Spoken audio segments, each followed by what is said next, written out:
Hello friend, কেমন আছেন? আশা করি খুবই ভালো আছেন। তো আজকে ভিডিওটা এখানে শুরু করছি। তো আজকে ভিডিওতে আমি আপনাদের দেখাবো যে কোলগেটের খালি প্যাকেট আপনারা না ফেলে এটা দিয়ে কিভাবে সংসারের অনেকটা কাজ করবেন এবং এটা দিয়ে আপনারা কিভাবে সংসারের অনেকটা টাকা বাঁচিয়ে ফেলবেন। তা সেরকমই কিছু টিপস আজকে আমি আপনাদের কাছে শেয়ার করব।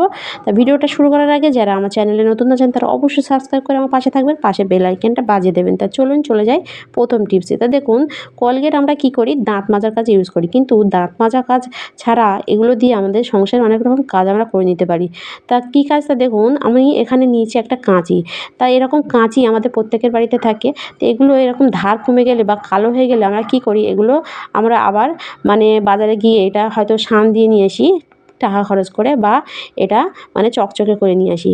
তা আমরা হয়তো অনেকে জানি না যে এই কোলগেট দিয়ে আমরা বাড়িতে বসেই এই কাঁচি পুরানো কালো কাঁচি একদম নতুনের মতন চকচকে করে নিতে পারি এবং ধার করে নিতে পারি। তা কীভাবে? তা দেখুন, প্রথমে আমি একটু কোলগেট নিয়েছি, নিয়ে আমি এই দেখুন কাঁচির আগায় একটু লাগিয়ে দিয়েছি। তো এভাবে একটু ভালোভাবে লাগিয়ে এটা আমি 5 মিনিট রেখে দেবো। তা 5 মিনিট রাখার পর তারপর আমি এটা দেখাচ্ছি এটা আপনারা কীভাবে একেবারে নতুনের মতন চকচকে ঝকঝকে করে দেবেন। তা 5 মিনিট পর তারপর দেখুন আমার 5 মিনিট হয়ে গেছে। এরপর দেখুন কোলগেটটা একটু শুকিয়ে গেছে। এরপরে আমি কী করব, আমি নিয়েছি একটা জালি, যে স্কচব্রাইট জালি বা আপনারা তারের মাজনিও নিতে পারেন। তো নিয়ে আপনারা যদি এভাবে একটু ডলেন তাহলে দেখবেন এটা একদম নতুনের মতন চকচক হয়ে যাবে। আর দেখুন ঘষার সঙ্গে সঙ্গে এর যে মরিচাটা ধরে আছে এটা উঠে যাচ্ছে, আর দেখুন কোলগেটটা একদম কালো হয়ে যাচ্ছে। তা দেখুন কতটা সহজে এটা একদম উঠে যাচ্ছে। তো এইভাবে কিছুক্ষণ একটু ঘষতে হবে। ঘষার পর তারপরে এটা আমি ধুয়ে তারপরে আপনাদের দেখাচ্ছি। তো দেখুন এটা কতটা পরিষ্কার হয়েছে, আর দেখুন একদম চকচক করছে। তো এভাবে আপনারা চাইলে সামান্য কোলগেট দিয়ে আপনারা এটা চকচকে করে নিতে পারেন। এরপর আপনারা কী করবেন, আপনাদের প্রত্যেকের বাড়িতে দেখবেন এরকম যে পাথরগুলো থাকে, যে শিলের সঙ্গে থাকে, এগুলো দেখবেন এটা দিয়ে আপনারা কী করবেন, একটু এভাবে ঘষবেন। তো এইভাবে ঘষলে দেখবেন এর যে ধারটা চলে গেছে এটা পুনরায় ফিরে আসবে, একদম ধারালো হয়ে যাবে। তো এভাবে আমি বাড়িতে এটা করে থাকি। তা আশা করছি আপনাদের অনেকটা কাজে লাগবে। তা দেখুন, তা বিনা ফালতু টাকা খরচ না করে আপনারা চাইলে এভাবে সামান্য একটু কোলগেট দিয়ে আপনারা বাড়ি বসেই কাঁচি বলুন, ছুরি বলুন, বটি বলুন, এভাবে খুব সহজে ধার করে নিতে পারেন। তো অসাধারণ একটা টিপস, এটাও চাইলে আপনারা ফলো করে দেখতে পারেন। পরে চলে যাবো আমি আরেকটা টিপসে। তা দেখুন, আমাদের প্রত্যেকের বাড়িতে এরকম চশমা বলুন বা সানগ্লাস বলুন আমরা ইউজ করি, কিন্তু এগুলো দেখবেন বেশি দিন ইউজ করার পর এগুলো একদম কাঁচটা ঘোলা হয়ে যায় আর একটা স্ক্র্যাচ পড়ে যায়, আর এই দাগগুলো পড়ে যায়। দেখবেন আমাদের চশমাটা দেখতে অসুবিধা হয়, বা আমাদের প্রত্যেকের বাড়িতে বাচ্চারা থাকে, তারা হয়তো এগুলো নিয়ে এটা দাগ ফেলে দেয়। তো আমরা যদি এগুলো দিয়ে এই কোলগেট দিয়ে একটু এভাবে একটু দেখুন আমি কিভাবে লাগাচ্ছি। তো এভাবে একটু কাঁচের ওপর এভাবে কোলগেট দিয়ে এভাবে একটা কাপড় দিয়ে একটু মুছে নিই, তাহলে দেখবেন এতে যে দাগটা পড়বে বা ঘোলা হয়ে যাবে একদম এটা নতুনের মতো হয়ে যাবে। তো এটা দেখুন আমি আপনাদের সামনে করছি। তো এইভাবে আপনারাও চাইলে এই সামান্য কোলগেট দিয়ে আপনারা বাড়িতে বসেই এই চশমাগুলো আবার নতুনের মতো করে নিতে পারেন। তো এভাবে প্রথমে আমি কোলগেট দিয়ে ঘষে নিয়েছি, তারপরে আমি এটা একটা ভিজে কাপড় দিয়ে মুছে নেব, নিয়ে তারপরে আমি আপনাদের দেখাচ্ছি এটা কেমন হয়। তা দেখুন এরপরে আমি একটা ভিজে কাপড় নিয়ে এটা মুছে নেব। তো এভাবে আপনারা আবার পুরানো চশমা খুব সহজে নতুনের মতো করে নিতে পারেন। তা দেখুন আমার চশমাটা কতটা চকচক করছে। তো এভাবে আপনারা যদি ঘষে নেন সামান্য একটু কোলগেট দিয়ে, দেখবেন আপনাদের এই চশমাগুলো একদম নতুনের মতো হয়ে যাবে। তো এরপরে চলে যাবো আমি আরেকটা টিপসে। তা দেখুন এখানে আমি নিয়েছি একটা ছোট বাটি, আর বাটিতে আমি দিয়ে দেবো বাড়িতে থাকা সামান্য কিছু উপকরণ। আর এটা কী কাজে লাগবে সেটাও আমি আপনাদের অবশ্যই বলবো। তা দেখুন এখানে আমি হাফ চামচের মতো বেকিং সোডা, আর বেকিং সোডা আমাদের প্রত্যেকের বাড়িতে থাকে, এটা কোনো অসুবিধা হবে না। তারপরে আমি এখানে নিয়েছি অল্প একটু কোলগেট। তো এই বেকিং সোডা আর কোলগেট দেওয়ার পরে তারপর আমি এতে দিয়ে দেবো একটু ভিনিগার। ভিনিগার আমি সামান্য একটু দেবো, আর এভাবে দিয়ে এটা ভালোভাবে একটু মিক্স করে নিতে হবে। তো এটা মিক্সড করার পর এটা আমরা কী কাজে লাগাবো, তা আমরা অনেকে দেখবেন নেল পালিশ হাতে দিই, কিন্তু আমাদের প্রত্যেকের বাড়িতে তো রিমুভার নেল পালিশ তোলা রিমুভার তো থাকে না। তা আমরা যদি এভাবে একটা রেমেডি বানিয়ে এটা যদি আমরা মুখে লাগাই, তাহলে দেখবেন খুব সহজে নেল পালিশগুলো আমরা তুলে নিতে পারবো। তা এখন আপাতত আমার হাতে নেল পালিশ নেই, আমি নেল পালিশ পরি না, সেই জন্য আমি ওটা দেখাতে পারছি না। তো এইভাবে আপনারা একটা ব্রাশ দিয়ে লাগিয়ে এভাবে আপনারা খুব সহজে নেল পালিশ তুলে নিতে পারেন। তো অসাধারণ একটা আইডিয়া, এটাও চাইলে আপনারা ফলো করে দেখতে পারেন।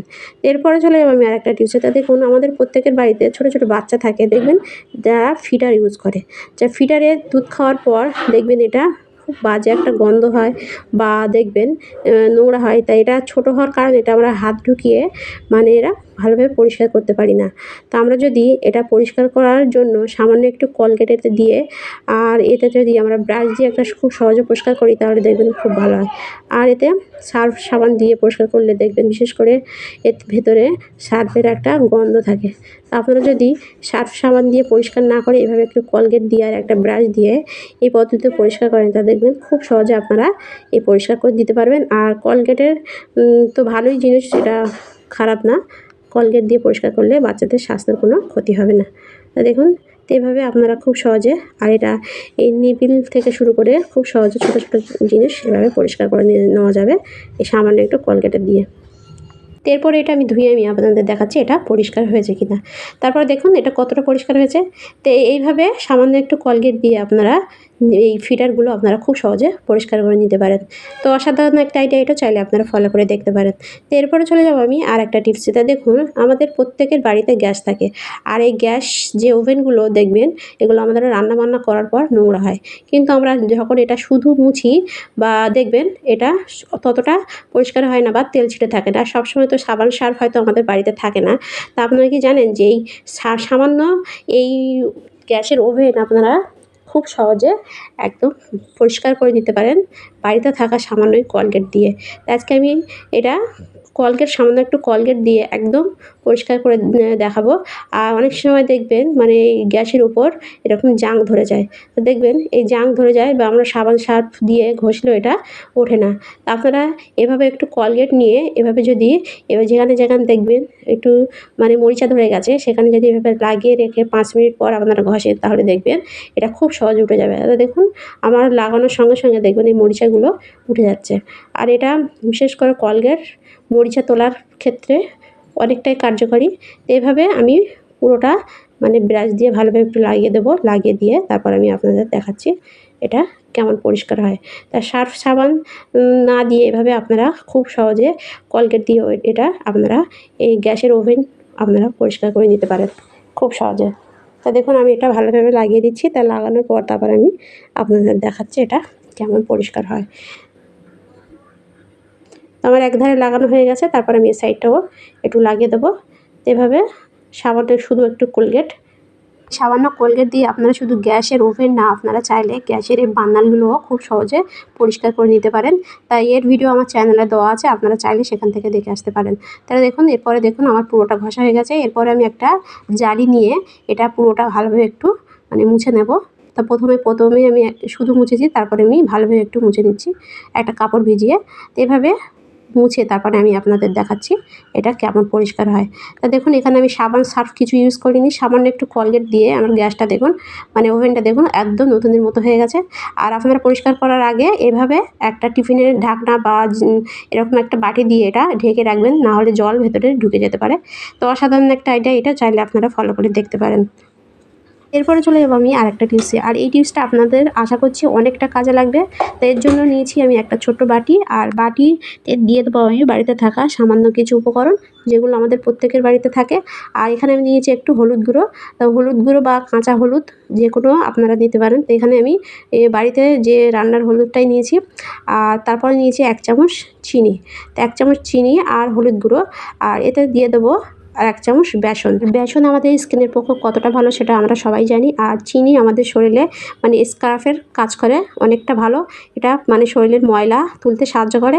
আর তারপরে আমি নিয়ে নিচ্ছি এখানে কমলা লেবু, মানে কমলা যে লেবু হয় সেই লেবুটা আমি এখানে আধখানে নিয়েছি, নিয়ে এর রসটা আমি নিংড়ে নিয়েছি। তাই এরপরে আমি কয়েকটি উপকরণ ভালোভাবে মিশিয়ে নেব। মিশিয়ে নেওয়ার পরে তারপরে আমি এতে দিয়ে দেবো বাড়িতে থাকা আরেকটি সামান্য উপকরণ, সেটা হলো কোলগেট। তা কোলগেট আমাদের শুধু দাঁত মাজা ছাড়া আমরা এভাবেও অনেকভাবেও ইউজ করতে পারি। তা হয়তো অনেকে জানে, আর যারা জানে না ভিডিওটা তাদের জন্য। তো এখানে আমি সামান্য একটু কোলগেট এই কটা উপকরণের সঙ্গে দিয়ে দিচ্ছি, দিয়ে এটা আমি ভালোভাবে একটু মিশিয়ে নেব। তো এভাবে মিশিয়ে আমরা যদি একটা প্যাক বানিয়ে এটা যদি আমরা গা ধোয়ার আগে মানে আধ ঘন্টা আগে যদি এটা আমরা হাতে পায়ে ভালোভাবে একটু মানে সার্কেল করে করে লাগিয়ে নিতে পারি, তাহলে দেখবেন আমাদের অনেকের হাতে পায়ে কালো স্পট বা সানট্যান থাকে। তো এভাবে যদি আমরা সপ্তাহে 2 দিন দিন লাগাতে পারি তো দেখবেন খুব সহজে এটা আমরা দূর করতে পারবো। তো অসাধারণ একটা টিপস, এইটাও চাইলে আপনারা ফলো করে দেখতে পারেন। তো ভিডিওটা এ পর্যন্ত, ভালো লাগলে লাইক কমেন্ট শেয়ার করতে ভুলবেন না, সাবস্ক্রাইব করে অবশ্যই আমার পাশে থাকবেন। দেখা হবে নেক্সট ভিডিওয়, বাই।